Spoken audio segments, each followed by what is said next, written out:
فرزند زہرا یہ حالات برے ہیں۔ کاشانۂ بصیرت ایک ایسا مکمل یوٹیوب چینل جس پر محروم بصارت کے لیے بالخصوص اور تمام افراد کے لیے بالعموم سینکڑوں کی تعداد میں اسلامی کتب دستیاب ہیں۔ لہذا گزارش ہے کہ آپ اپنی ذمہ داری نبھاتے ہوئے کاشانۂ بصیرت کو سبسکرائب کرنے کے ساتھ ساتھ بیل آئیکن کو پریس کیجیے تاکہ آپ علم کے حصول کے ساتھ ساتھ مذہب اہل بیت کی اشاعت میں بھی اہم کردار ادا کرتے رہیں۔ کاشانۂ بصیرت، کاشانۂ بصیرت، کاشانۂ بصیرت۔ فرزند زہرا یہ حالات برے ہیں۔ بسم اللہ الرحمن الرحیم۔ السلام علیکم۔ کاشانۂ بصیرت کے یوٹیوب چینل سے حاضر خدمت ہوں۔ میں کتاب درس عقائد کا 15واں حصہ آپ کے سامنے پیش کروں گی، جس کے مصنف ہیں آیت اللہ مصباح یزدی اور ترجمہ کیا ہے جناب سمیر حسین بہاولپوری نے۔ تو آئیے مطالعے کا آغاز کرتے ہیں۔ صفحہ نمبر 188 سے 27واں درس معجزہ، نبوت کو ثابت کرنے کے راستے۔ نبوت کے بنیادی مسائل میں سے ایک تیسرا مسئلہ یہ ہے کہ سچے پیغمبروں کے دعوے کی صداقت اور جھوٹے نبیوں کے دعوے کا بطلان کیسے ثابت ہو۔ اس امر میں کوئی شک نہیں ہے کہ اگر کوئی فرد گناہوں میں آلودہ ہو کہ جس کی قباحت کو عقل بھی بخوبی درک کرتی ہے، ایسا شخص کسی بھی صورت میں قابل اعتماد نہیں ہو سکتا۔ خصوصاً اس وقت یہ اعتماد محال ہو جاتا ہے کہ جب وہ عقل کے خلاف کسی امر کی طرف دعوت دے یا اس کی باتوں میں تناقض و اختلاف پایا جاتا ہو۔ اس کے علاوہ اس امر کا بھی امکان ہے کہ اس شخص کے گزشتہ حالات ایسے ہوں کہ بے غرض افراد اس کی باتوں پر اعتماد کر لیں، خصوصاً جب عقل بھی اس کی باتوں کی تصدیق کر رہی ہو۔ اور یہ بھی ممکن ہے کہ ایک فرد کی پیغمبری کسی دوسرے رسول کی پیشن گوئی کے ذریعے ثابت ہو جائے، اور وہ بھی اس طرح ثابت ہو جائے کہ حقیقت کے طلبگاروں کے لیے شک و تردید کا مقام باقی نہ رہ جائے۔ لیکن جب لوگوں کے پاس اطمینان بخش قرائن نہ ہوں، نیز ان کے پاس کسی نبی کی بشارت یا تائید بھی موجود نہ ہو، تو انہیں نبوت کے اثبات کے لیے دوسرے راستے اختیار کرنے پڑیں گے۔ لہٰذا خدا نے اس مشکل کو حل کرتے ہوئے اپنے رسول کو معجزے عطا کیے تاکہ یہ معجزے ان کے دعوے کو ثابت کرنے میں ان کی مدد کریں۔ اسی وجہ سے انہیں آیات کے نام سے یاد کیا گیا ہے۔ نتیجہ، کسی نبی کے دعوے کو ثابت کرنے کے لیے 3 راستے ہیں۔ یہاں انڈر لائن ایک سطر ہے جو میں آپ کو پڑھ کے سناؤں گی۔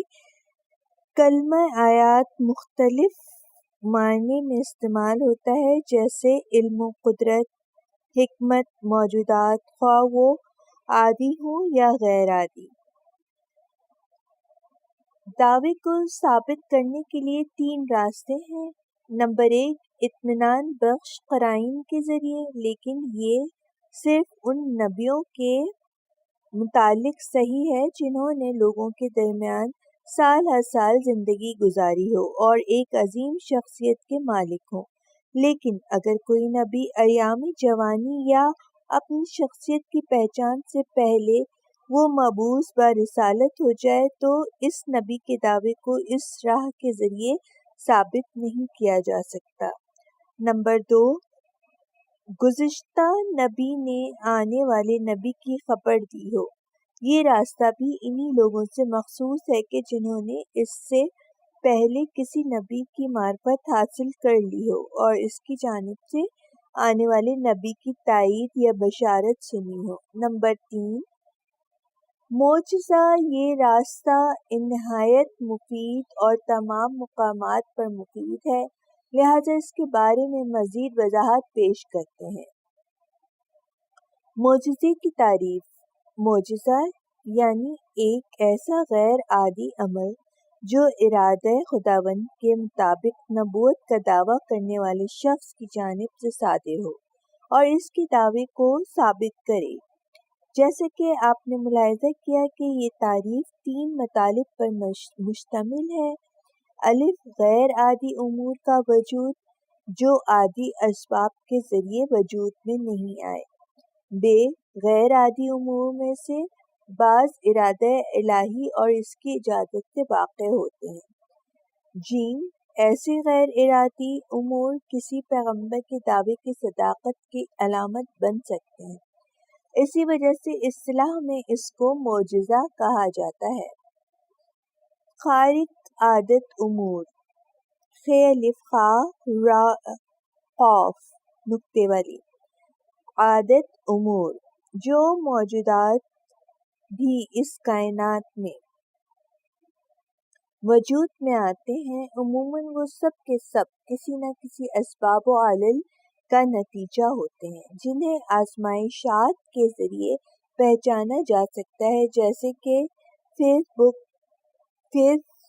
فزیک، بیولوجی، یہ زے یہ کا فزیک، بایولوجی، کیمسٹری اور روحی علوم میں ترکیبات کے نتیجے میں وجود میں آنے والے موجودات کی جزیات کا علم ہو جاتا ہے۔ لیکن بعض نادر مواقع میں وجود میں آنے والے بعض موجودات کا وجود میں آنا بالکل متفاوت ہوتا ہے، جس کے نام اسباب و علل کو حسی آزمائشات کے ذریعے معلوم نہیں کیا جا سکتا، بلکہ صرف کچھ ایسے شواہد مل جاتے ہیں کہ جو اس بات کی خبر دیتے ہیں کہ اس طرح کے موجودات کے پائے جانے میں کوئی دوسری علت کار فرما ہے، جیسے کہ مرتازوں کے دریافت کرنے والوں مرتازوں بریکٹ میں لکھا ہوا ہے کہ دریافت کرنے والوں کے بریکٹ بند حیرت انگیز کام۔ مختلف علوم کے ماہرین کا کہنا ہے کہ ایسے امور مادی اور تجربی قوانین کے تحت وجود میں نہیں آتے، لہذا اسے وہ خارق عادت خارق عادت ہے کا نام دیتے ہیں۔ الہی خارق عادت امور۔ غیر عادی امور کو 2 حصوں میں تقسیم کیا جا سکتا ہے۔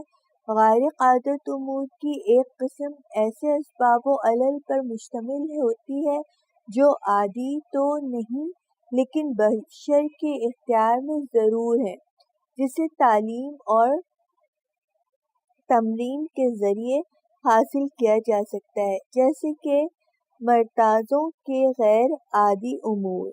خارق عادت امور کی دوسری قسم صرف اذن پروردگار سے واقع ہوتی ہے کہ جس کے اختیارات کبھی بھی ان لوگوں کے سپرد نہیں کیے جاتے جو اس سے مربوط نہ ہوں۔ اسی وجہ سے اس کی 2 خصوصیات پیش کی گئی ہیں، ایک تو یہ کہ یہ اس قابل نہیں کہ اس کو سیکھا اور سکھایا جا سکے، دوسرے یہ کہ کسی طاقت و قوت سے مرغوب نہیں ہوتے۔ ایسے غیر عادی امور اس کے خاص بندوں سے مخصوص ہیں جسے کبھی بھی ہوس باز اور گمراہ افراد کے سپرد نہیں کیا جا سکتا۔ لیکن یہ صرف انبیاء علیہ السلام سے مخصوص نہیں ہے، بلکہ اولیاء الہی بھی اس سے سرفراز ہوتے ہیں۔ اسی وجہ سے علم کلام میں تمام خارق عادات امور کو معجزہ نہیں کہا جاتا، لہذا وہ خارق عادات امور جو انبیاء علیہ السلام کے علاوہ اولیاء کرام سے صادر ہوتے ہیں انہیں کرامت کہا جاتا ہے۔ اسی طرح غیر عادی علوم بھی وحی نبوت سے مخصوص نہیں ہے۔ لہٰذا جب ایسے علوم انبیاء علیہ السلام کے علاوہ دوسروں کو عطا کیے جاتے ہیں تو اسے الہام یا تحدیث یا انہی جیسا دوسرا نام دیا جاتا ہے۔ اس بحث کے ضمن میں خارق عادت امور بریکٹ میں الہی اور غیر الہی دو نوعیت سے جانے جا سکتے ہیں، یعنی اگر خارق عادت امور کو انجام دینا قابل تعلیم و تعلم ہوتا یا کسی دوسرے میں اتنی طاقت ہوتی کہ ان کے درمیان موانع یا خلل ایجاد کر دے یا اس کے اثر کو باطل کر دے تو کسی بھی صورت میں یہ خدا کی جانب سے خارق العادہ امور کے حامل نہیں ہو سکتے تھے، جبکہ کسی شخص کی بد اخلاقی اور تباہ کاری کو خدا سے رابطہ نہ ہونے کی دلیل اور اس کے امور کے نفسانی یا شیطانی ہونے کو ثابت کیا جا سکتا ہے۔ اس مقام پر مناسب ہے کہ ایک دوسرے نقطے کی طرف اشارہ کر دیا جائے کہ خارق العادہ اور امور کا فاعل خدا کو قرار دیا جا سکتا ہے۔ بریکٹ میں یہ لائن موجود ہے کہ اگرچہ تمام مخلوقات منجملہ عادی موجودات کی فاعلیت کی نسبت بھی اسی کی طرف ہے، اس اعتبار سے اس کا محقق ہونا خدا کے اذن خاص پر موقوف ہے اور انہی واسطوں سے فرشتے یا انبیاء علیہ السلام کی طرف نسبت دی جا سکتی ہے۔ اس لحاظ سے اس کی حیثیت یا واسطہ یا فاعل قریب کی ہے، جس طرح سے کہ قرآن میں مردوں کو زندہ کرنا، بیماروں کو شفا دینا اور پرندوں کے خلق کرنے کو حضرت عیسیٰ علیہ السلام کی طرف نسبت دی گئی ہے۔ لہذا ان دونوں نسبتوں کے درمیان کوئی تضاد نہیں ہے، اس لیے کہ خدا کی فاعلیت بندوں کی فاعلیت کے طول میں ہے۔ انبیاء علیہ السلام کے معجزات کی خصوصیات۔ معجزہ کی تعریف میں جس تیسرے مطلب کی طرف اشارہ ہوا ہے وہ یہ ہے کہ انبیاء علیہ السلام کے معجزے ان کے دعوے کے صحیح ہونے کی علامت میں اسی وجہ سے جبکہ کسی خارق عادت امر کے جسے علم کلام میں معجزہ کہا جاتا ہے خدا کی اجازت پر منحصر ہونے کے علاوہ پیغمبروں کی پیغمبری کی دلیل ہوتے ہوئے اس کے مفہوم میں معمولی تبدیلی کے ساتھ ان خارق عادات امور کو بھی شامل ہو جاتا ہے جسے امامت کو ثابت کرنے کے لیے انجام دیا جاتا ہے، اور اس طرح کرامت کی اصطلاح ان خارق عادت امور سے مخصوص ہو جاتی ہے جو اوصیاء الہی سے صادر ہوتے ہیں، جو ایسے غیر عادی امور کے مقابلے میں ہیں جس کا انحصار نفس اور شیطان ہو، جیسے سحر، کہانت اور مرتازوں کے افعال یا قسم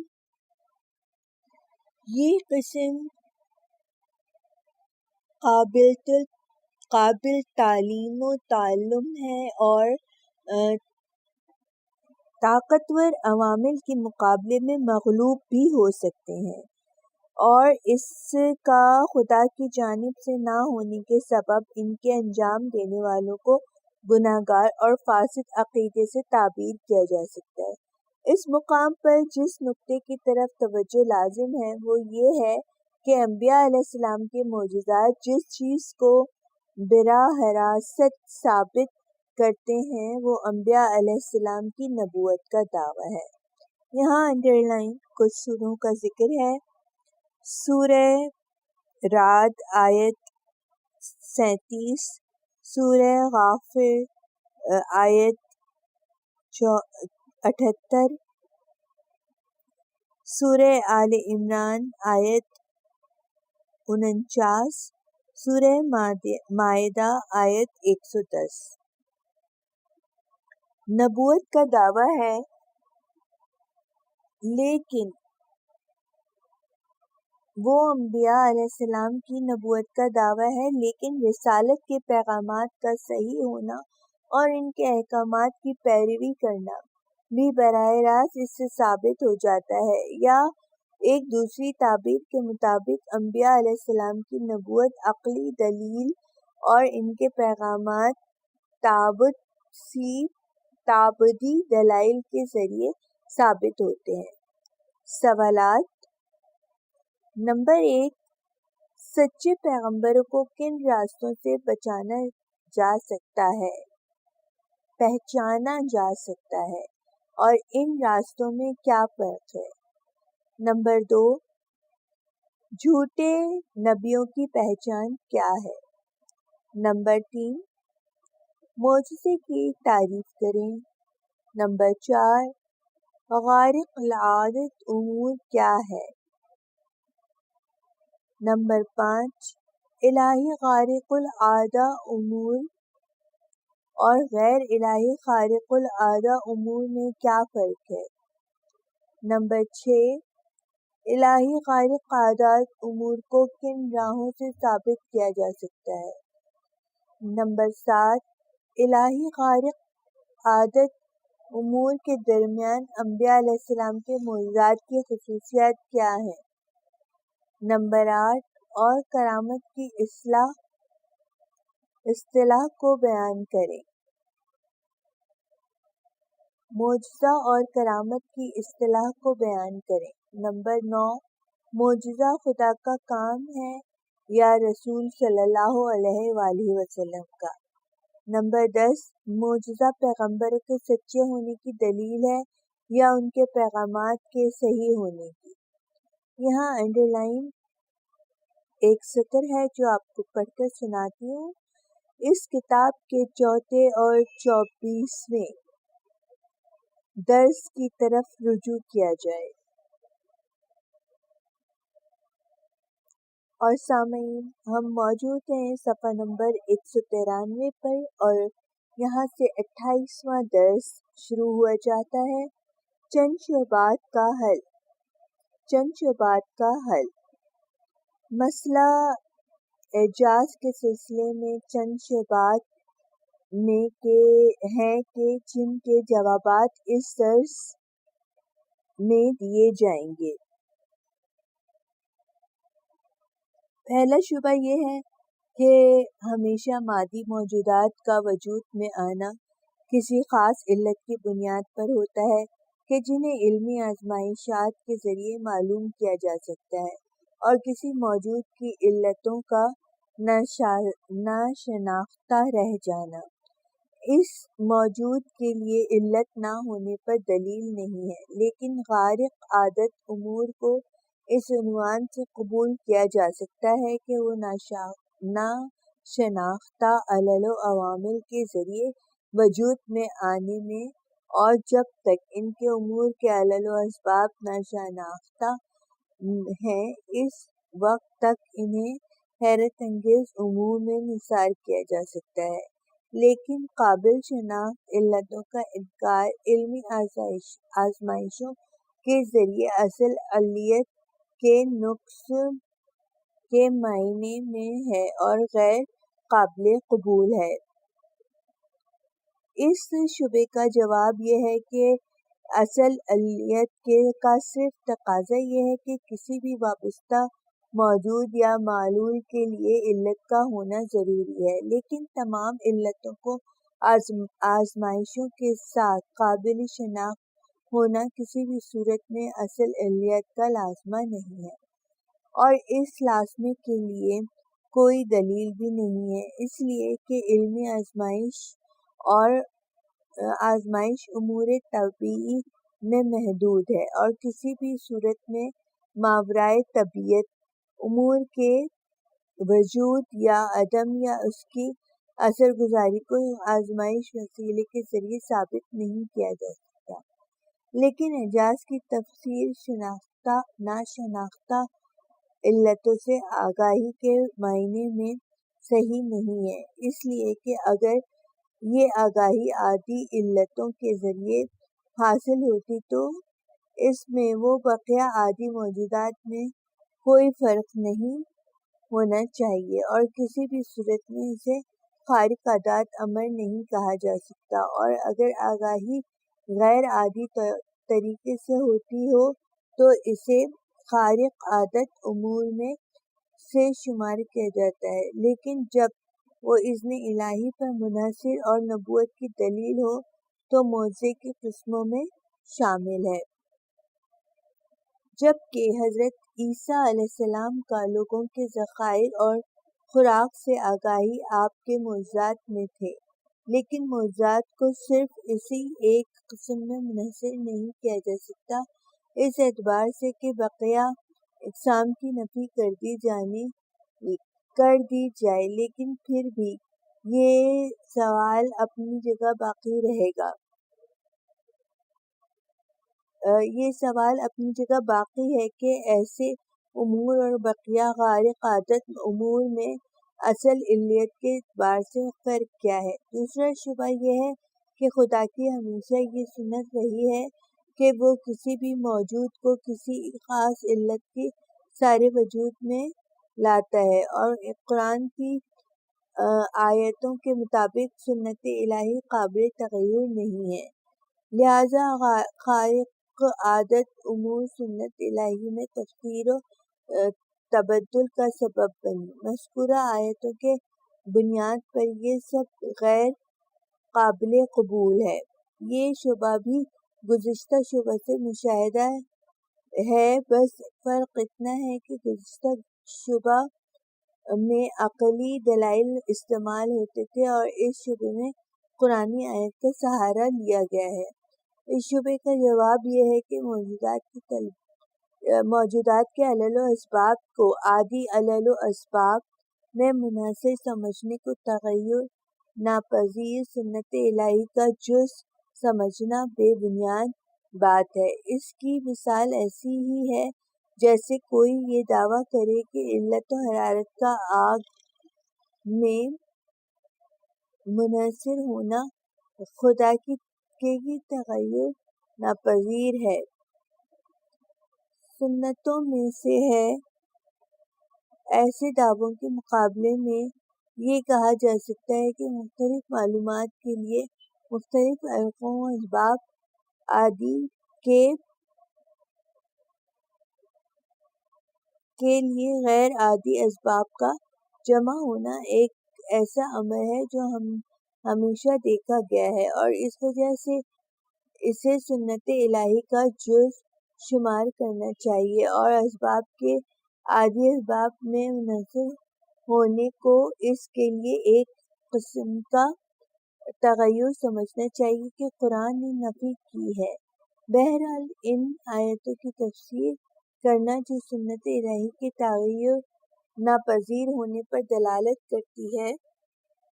کرتی ہیں، اس صورت میں کہ عادی اسباب کا جانشین قبول نہ کرنا اس عنوان کے تحت ہے کہ وہ خدا کی تغیر ناپذیر سنتوں میں سے ایک بنیاد تفسیر ہے، بلکہ بہت سی وہ آیات جو معجزات اور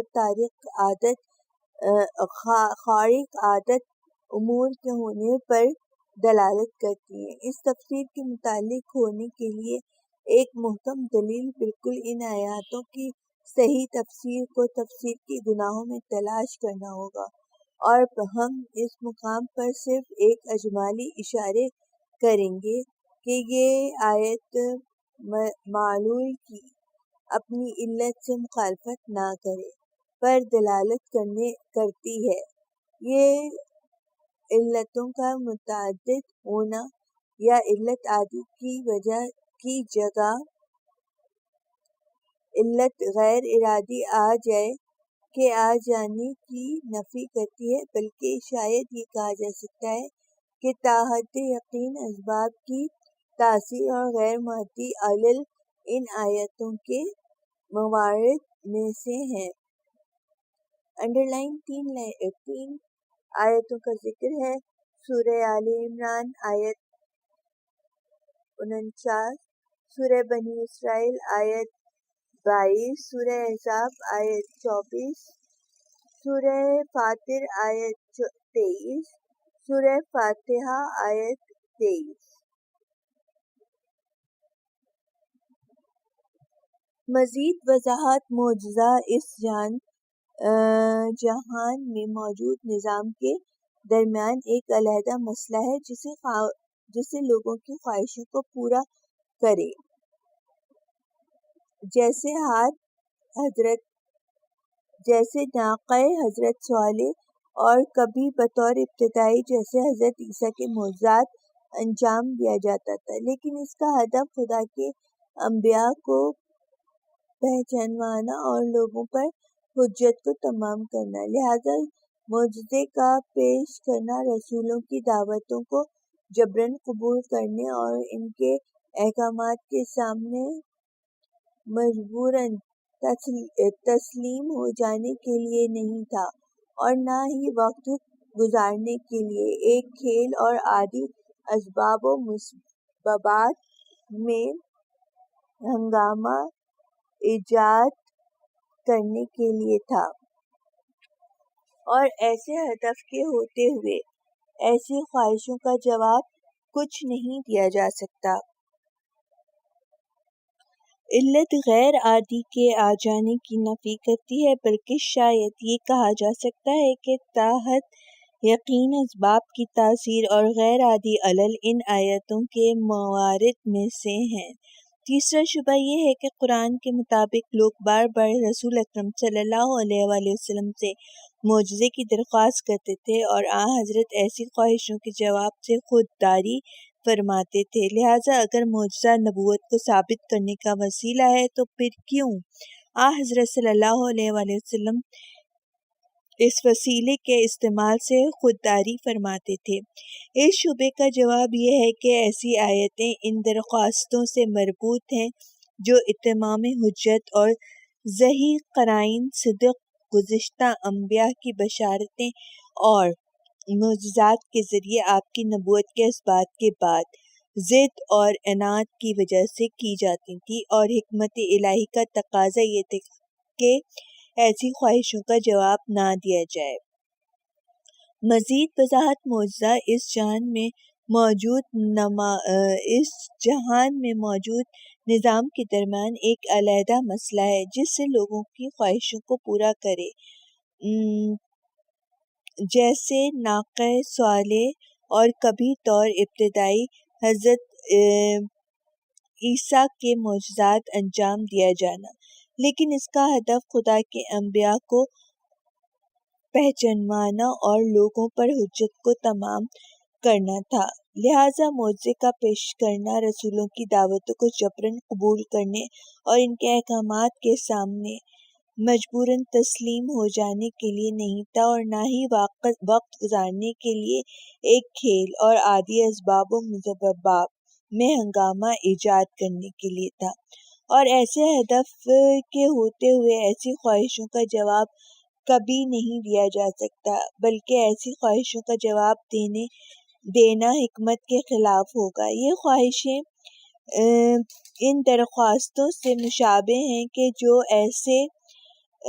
جو ایسے امور سے مربوط تھیں کہ جس کی وجہ سے راہ اختیار ختم ہو جاتا اور لوگوں کو انبیاء علیہ السلام کی دعوت قبول کرنے کے لیے مجبور ہونا پڑتا، یا ان درخواستوں کی طرح میں کہ جنہیں عناد اور روشنی و حقیقت طلبی کے علاوہ کسی دوسرے اغراض کے تحت پیش کیا کرتے تھے، اس لیے کہ ایسی درخواستوں کا جواب دینے کی وجہ سے معجزات کھلونا بن جاتے اور عوام اسے اپنے لیے وقت گزارنے کا بہترین وسیلہ تصور کر لیتی، یا ایسی شخصی منافع حاصل کرنے کے لیے رسول صلی اللہ علیہ وسلم کے پاس جمع ہو جاتی، اور دوسری طرف آزادانہ اختیار و انتخاب کا راستہ بند ہو جاتا۔ اس کے علاوہ لوگ مجبور ہو کر انبیاء علیہ السلام کی اطاعت قبول کرتے۔ یہاں انڈر لائن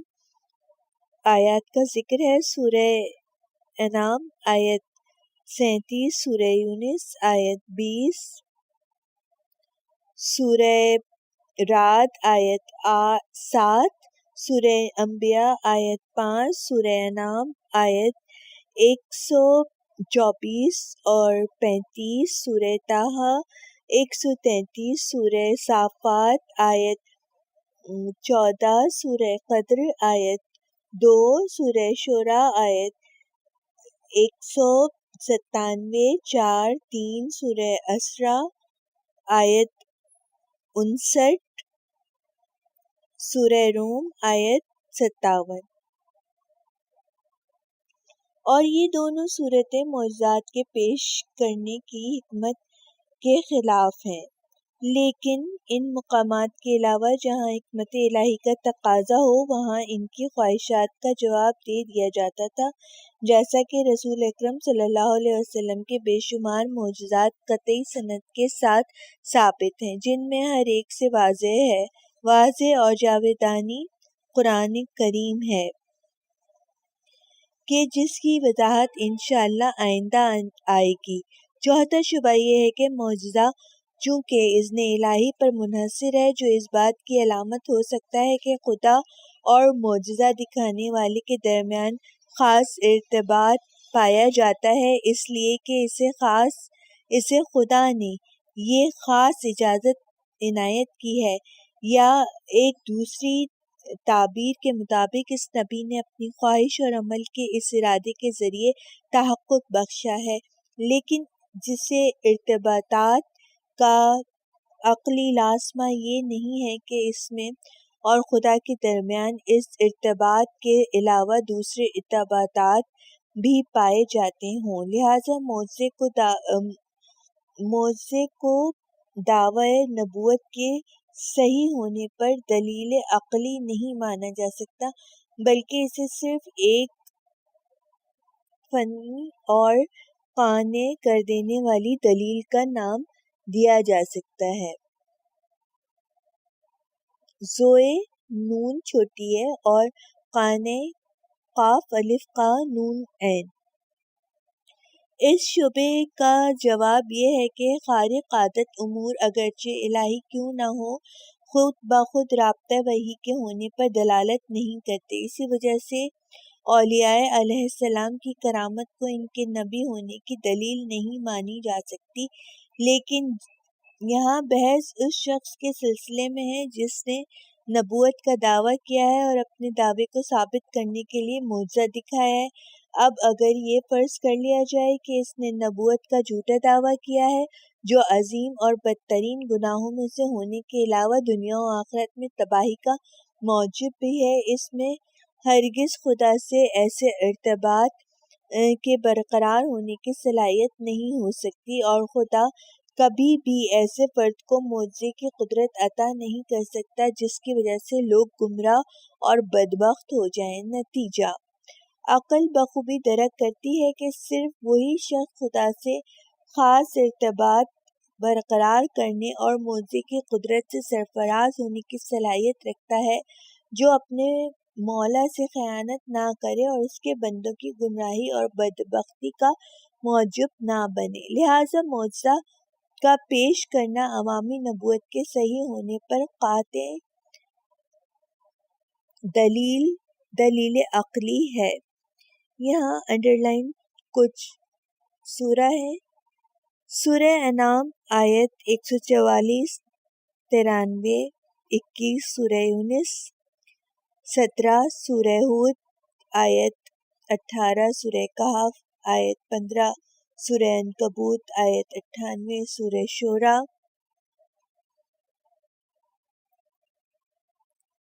اور سورہ الحاقہ آیت 44۔ سوالات۔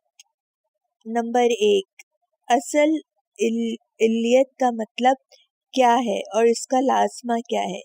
نمبر 2، کیوں اصل علیت کو مان لینا اعجاز کو قبول کرنے کے خلاف نہیں ہے؟ نمبر 3، کیوں اعجاز کی تفسیر ناشناختہ علتوں سے آگاہی کے معنی میں صحیح نہیں ہے؟ نمبر 4، کیا اعجاز کو قبول کر لینا تغیر ناپذیر سنت الہی کے خلاف نہیں ہے؟ کیوں؟ نمبر 5، کیا انبیاء علیہ السلام ابتداء امر میں معجزات پیش کرتے تھے یا جب لوگوں کی طرف سے درخواست ہوتی تو اس وقت اپنا معجزہ پیش کرتے تھے؟ نمبر 6، کیوں انبیاء علیہ السلام معجزے کے حوالے سے بعض خواہشوں کا جواب نہیں دیتے تھے؟ نمبر 7، اس امر کی وضاحت کریں کہ معجزہ ایک دلیل زنی زوئے نون چھوٹی اور اقناعی الف قاف دو نقطے والا نون الف عین چھوٹی نہیں ہے بلکہ ادعا الف دال عین الف حمزہ نبوت کے سچے ہونے پر ایک عقلی دلیل ہے۔ اور سامعین کرام، یہاں میں موجود ہوں صفحہ نمبر 197 پہ اور اپنے مطالعے کا اختتام کرتی ہوں۔ دوبارہ حاضر ہوں گی، جب تک کے لیے خدا حافظ۔